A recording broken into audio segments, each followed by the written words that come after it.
Assalamu alaikum wa rahmatullahi wa barakatuh.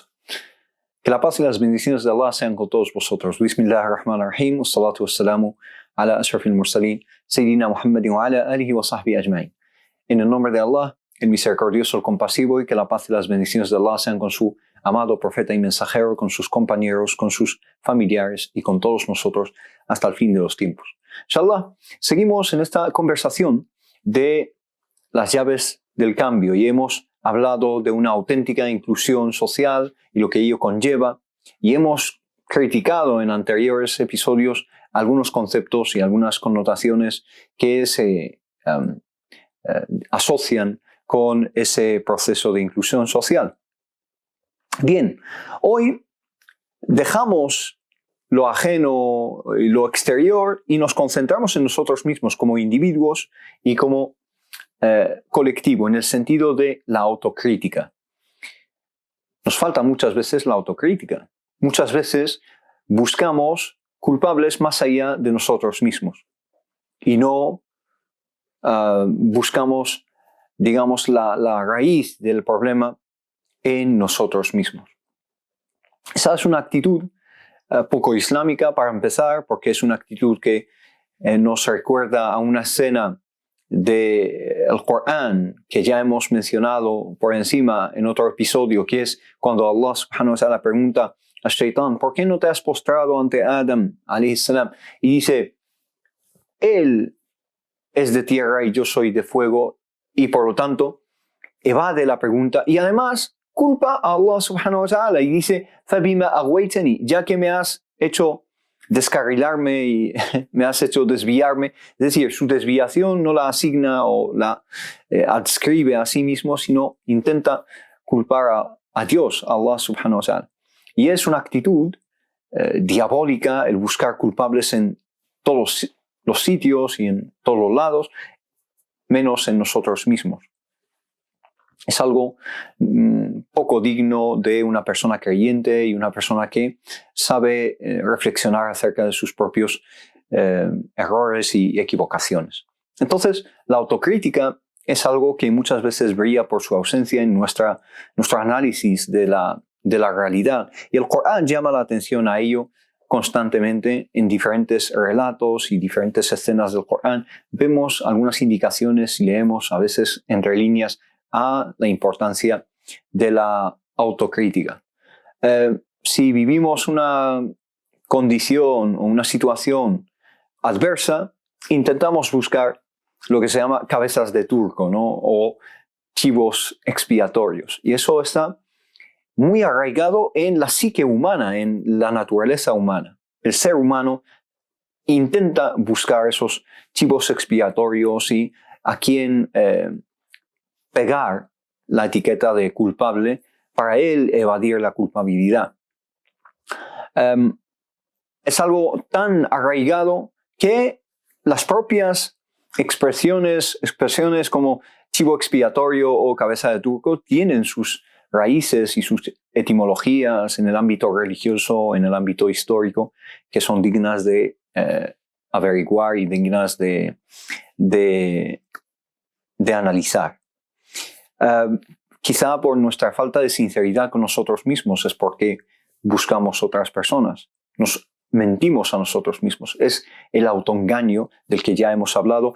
Curiosamente, cuando hablamos de la escena de Adam alayhi salam, de Shaitán y de esa pregunta que le plantea Allah subhanahu wa ta'ala en el episodio del autoengaño.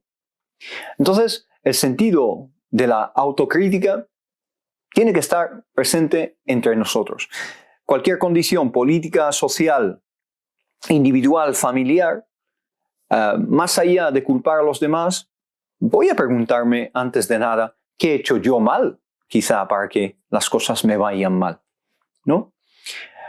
Esto está presente en el Corán. Allah subhanahu wa ta'ala en Surat al-Qiyamah jura por النفس اللوامة. Dice: ولا أقسم بالنفس اللوامة. Dice: juro por esa nafs, esa persona que se culpa a sí misma, ¿no? Es algo que es elogiable desde el punto de vista islámico, que busca la raíz del problema en sí misma antes de culpar a los demás. Y acerca de este pasaje inicial de Surat al-Qiyamah, Ibn Kathir, que es uno de los exegetas más grandes del Corán, rahimahullah, que Allah lo tenga en su misericordia, dice que el creyente siempre busca la respuesta ante las adversidades en sí mismo, o al menos busca la intención detrás de sus acciones y de sus palabras. Dice que el creyente siempre se está preguntando Ma aratu bi kalimati, ¿qué es lo que quiero decir con lo que he dicho? ¿Y cuál es la intención detrás de mis palabras? Ma aratu bi ukleti, incluso cuando come dice ¿y para qué estoy comiendo? ¿Cuál es la intención de que me alimente incluso?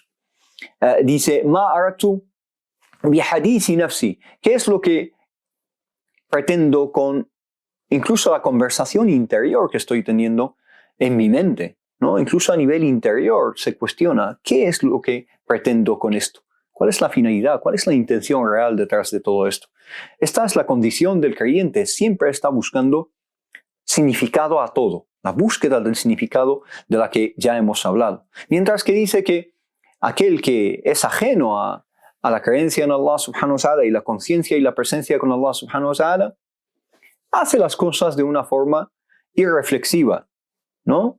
Hace las cosas de una forma automática, sin ningún tipo de reflexión ni autocrítica. Si se equivoca, le cuesta rectificar muchas veces, etcétera, etcétera. Esa es la condición de la persona que está alejada de esta, este estado que describe Ibn al-Qayyim y que indica el concepto del nafs al-lawwama que está en Surat al-Qiyamah, que es uno de los 3 estados de la nafs que se menciona en el Corán. El Corán menciona diferentes estados, un estado más bajo quizá, que es el nafs al-ammaratu bis-su', aquella personalidad que nos incita a hacer el mal, a actuar con malicia.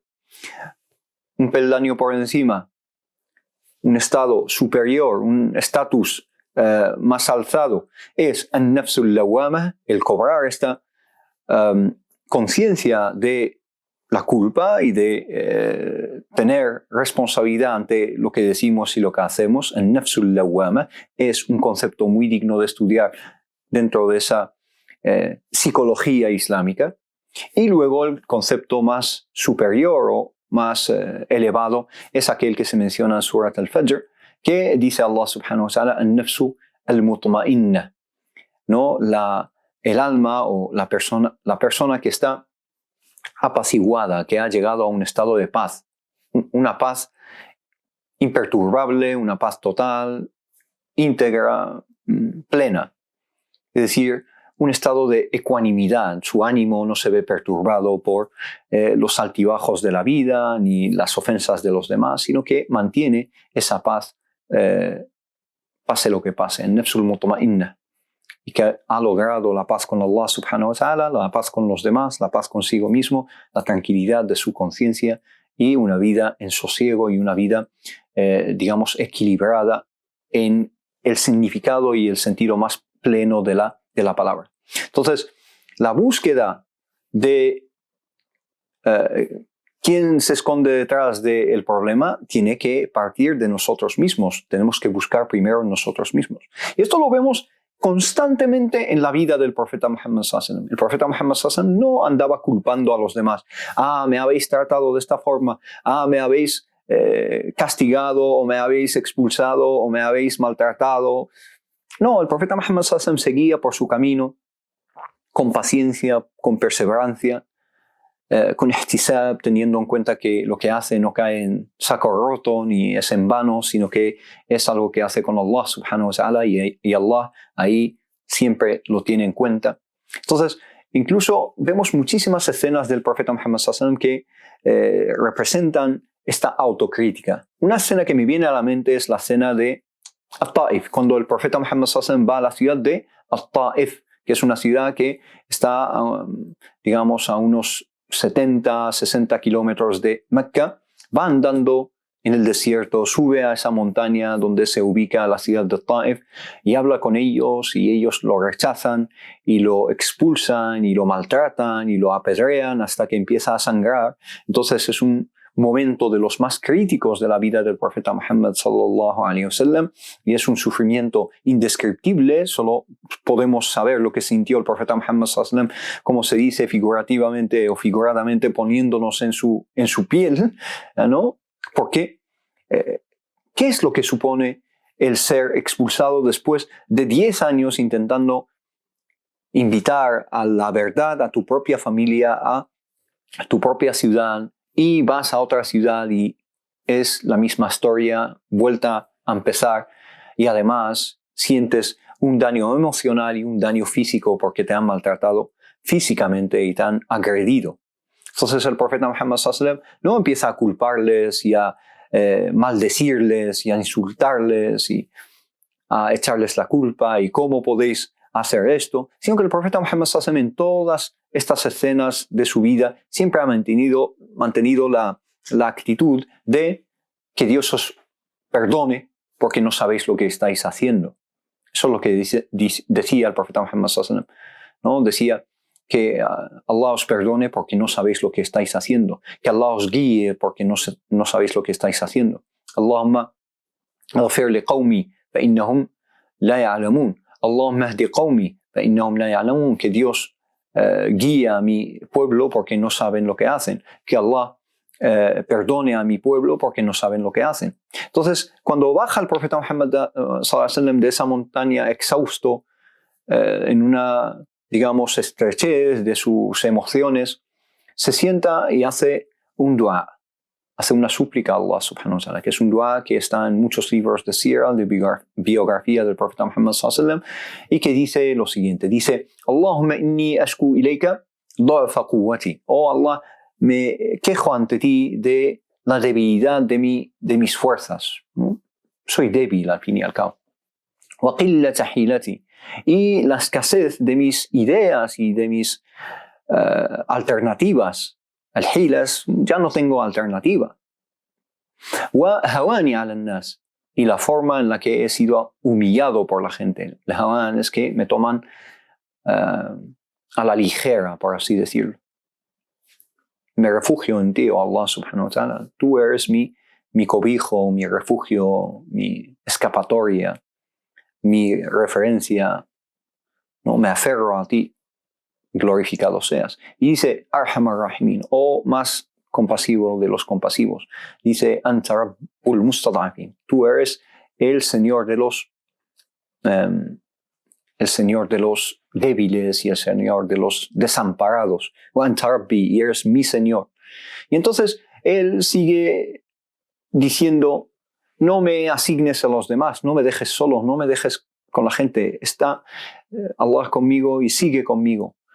Y como vemos en este dua que sigue y es más largo, el profeta Muhammad sallallahu alaihi wasallam siempre se echa la culpa a sí mismo, no le echa la culpa a los demás, no menciona a esos pueblos ni los maldice, sino que habla de su debilidad, de la falta de sus alternativas, de sus ideas, de su humillación ante la gente, etc.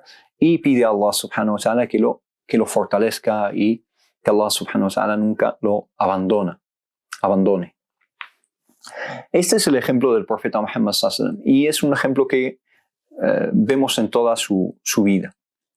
Incluso creo que Ghazwat Uhud, cuando los musulmanes sufren una derrota bastante llamativa, inesperada para ellos después del éxito y de la victoria de Badr, que fue una victoria inmensa, empiezan a decir: ¿cómo pasó esto? ¿Cómo es que hemos perdido esta batalla?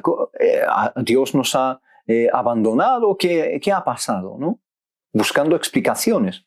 Entonces el Corán les contesta, dice: أَوَلَمَّا أَصَبْتُمْ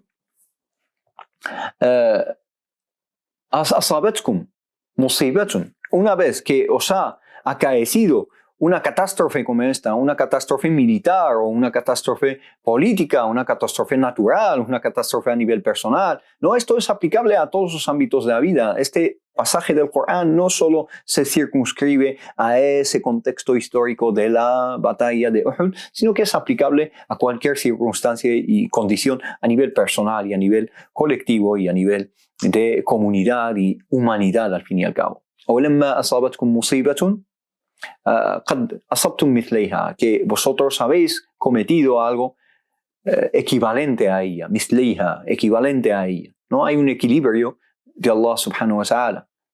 Y dice, قلتم أن هذا, ¿cómo es que se ha producido esto? ¿Cómo es que ha sucedido esto? ¿Ha pasado esto? No lo esperábamos. Es algo que se escapa a nuestras expectativas, ¿no? Dice Allah subhanahu wa ta'ala y les contesta en este capítulo y en este pasaje coránico, قُلْ هُوَ مِنْ عِنْدِ أَنفُسِكُمْ. Diles, oh profeta Muhammad sallallahu alaihi wasallam, que esto viene de vosotros mismos. Es el efecto de vuestras acciones y vuestras actitudes y de vuestras equivocaciones en la vida. Y de hecho, en la batalla de Uhud hubo equivocaciones y hubo una desobediencia flagrante a las indicaciones y las prescripciones del profeta Muhammad sallallahu alaihi wasallam, como todos conocemos en esa batalla tan importante y un punto de inflexión en la vida del profeta Muhammad, que la paz sea con él.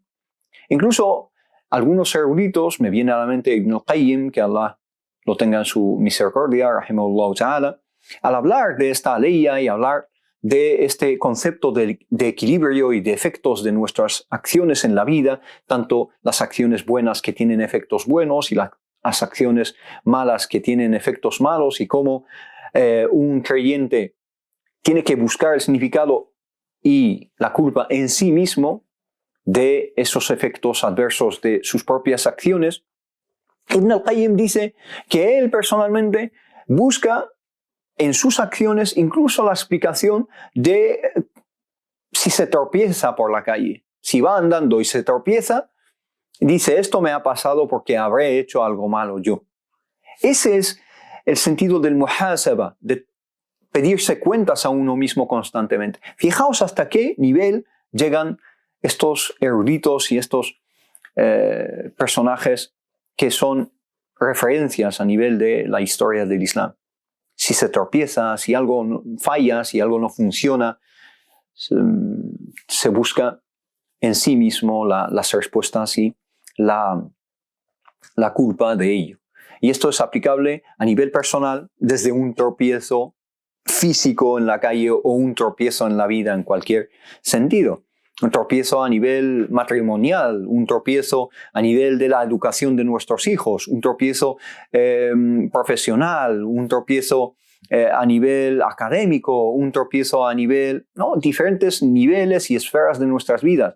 Me va a decir alguien, sí, pero eso muchas veces tiene que ver con otra persona. La otra persona es la que ha, digamos, generado esa situación. Sí, pero la actitud de la otra persona también tiene que ver contigo también. Cómo tú has tratado a esa otra persona o has dejado de tratarla, o tú has hecho algo para que los demás te traten de esa forma a veces. Entonces, generalmente uno tiene que buscar la explicación primero en sí mismo antes de buscarla en los demás. Sí, por supuesto, muchas veces la respuesta está en los demás y la culpa está en los demás, pero no empezar por ahí, sino que empezar en sí mismo. Y si nosotros somos perfectos y no encontramos respuestas en nosotros mismos, ya pasar al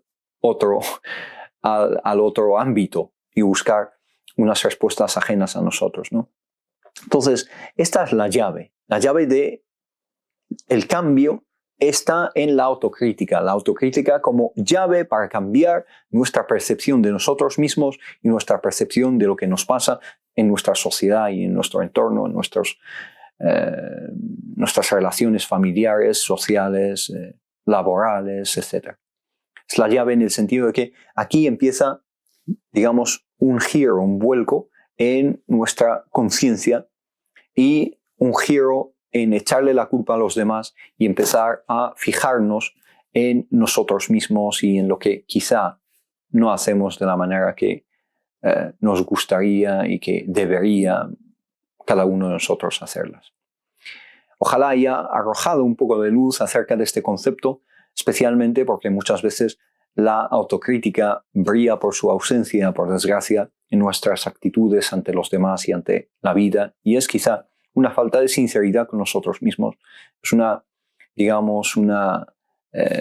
manifestación de este autoengaño del que ya hemos hablado, y es una falta de humildad y un orgullo que muchas veces es difícil de doblegar, un orgullo del nafs, del ego, que es el culpable de muchos de los males que sufrimos como individuos y como sociedades. Inshallah, volvemos pronto para hablar de otra llave del cambio, después de hablar de la autocrítica como llave del cambio, muy pronto. Y barakallahu fikum, muchísimas gracias por vuestro tiempo, vuestra atención. Y assalamu alaikum wa rahmatullah, que la paz y las bendiciones de Allah sean con todos vosotros.